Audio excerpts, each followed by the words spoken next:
Assalamualaikum warahmatullahi wabarakatuh. Berjumpa lagi dengan kami di channel Sajadah Kiai.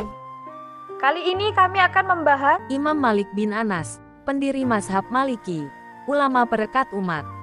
Berbicara fikih dan hadits tidak bisa lepas dari sosok Imam Malik yang merupakan anak zaman keemasan Islam. Iklim intelektual di masa dinasti Abbasiyah banyak melahirkan ulama-ulama kenamaan dalam berbagai bidang tak terkecuali ilmu fikih. Salah satu tokoh yang menonjol adalah pendiri mazhab Maliki ini. Tariq Suwaidan dalam biografi Imam Malik 2012 menyebutkan bahwa nenek moyang Imam Malik berasal dari suku Arab Yaman. Kemudian, kakeknya berhijrah ke Madinah dan menikah dengan seorang perempuan dari Taimiyin. Pendiri mazhab Maliki ini memiliki nama lengkap Abdullah Malik bin Anas bin Malik bin Amr bin Al-Harits.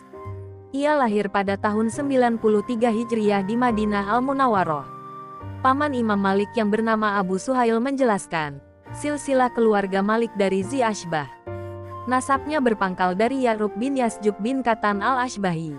Anas bin Malik ayah Imam Malik, yang dimaksud di sini bukan Anas bin Malik sahabat Rasulullah Shallallahu alaihi wasallam.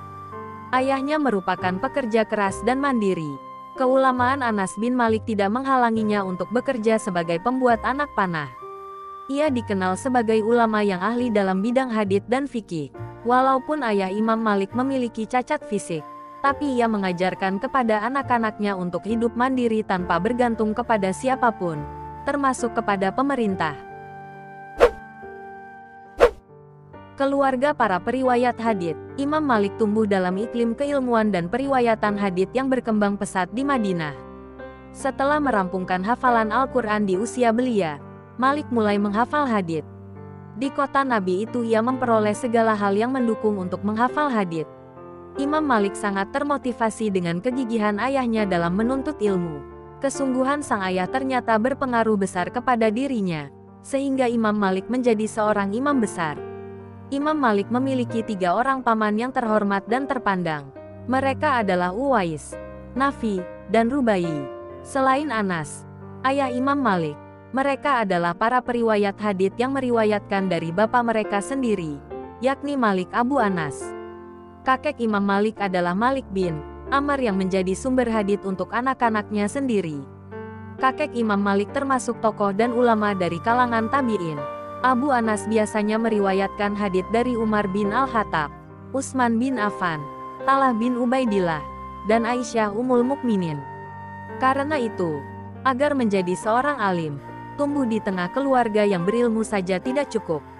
Betapa banyak orang yang terkenal dengan keilmuannya, tetapi anak-anaknya tak berilmu sama sekali, hidup dalam kemewahan dan kelalaian.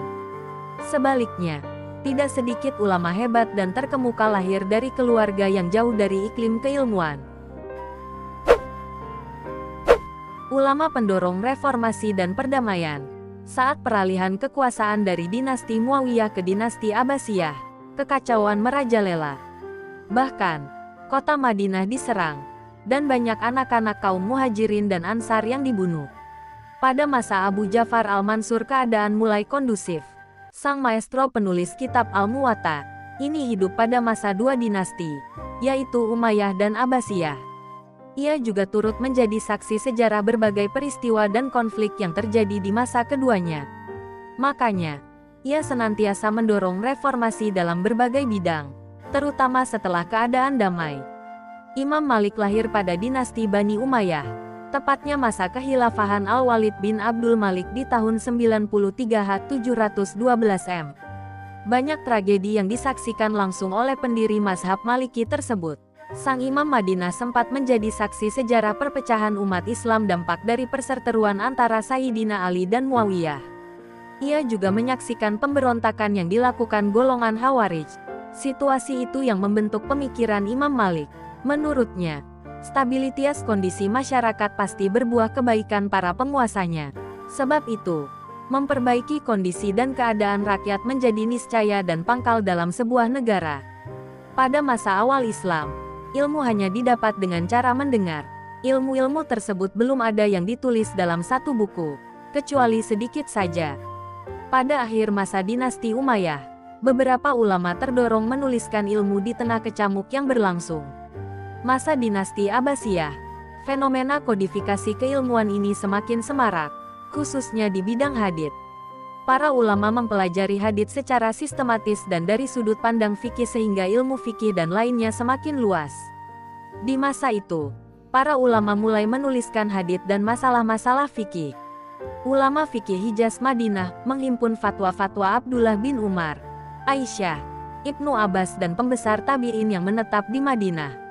Sementara ulama fikih Irak menghimpun fatwa-fatwa Abdullah bin Mas'ud, hukum-hukum hasil putusan peradilan, fatwa Amirul Mukminin Ali bin Abi Thalib, putusan-putusan hukum syariah dan hakim-hakim Kufah lainnya.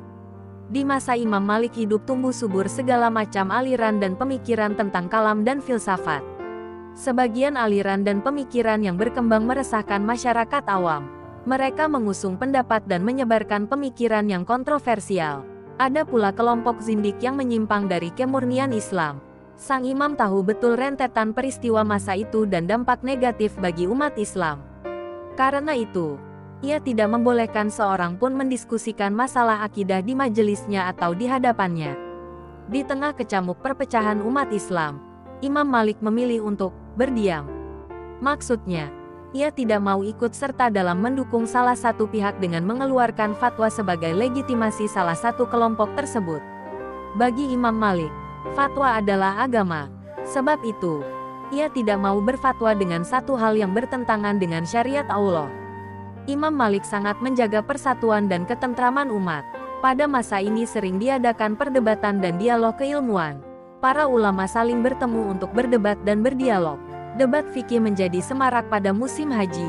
Abu Hanifah, misalnya, selalu berdialog tentang masalah fikih dengan Imam Malik. Alhasil, fikih menjadi lebih subur dan lebih produktif dibanding ilmu lainnya. Imam Malik lebih memilih menghindari perdebatan ilmiah yang terselip motif saling mengalahkan dan menyalahkan salah satu pihak.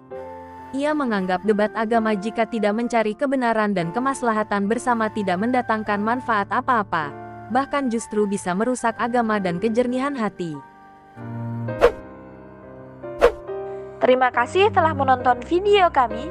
Jangan lupa like, comment, share, dan subscribe channel Sajadah Kiai, serta bunyikan loncengnya agar tidak ketinggalan video-video terbaru kami. Dengan mensubscribe berarti Anda mendukung channel kami, serta membuat kami lebih semangat dan konsisten dalam membuat video-video terbaru. Wassalamualaikum warahmatullahi wabarakatuh.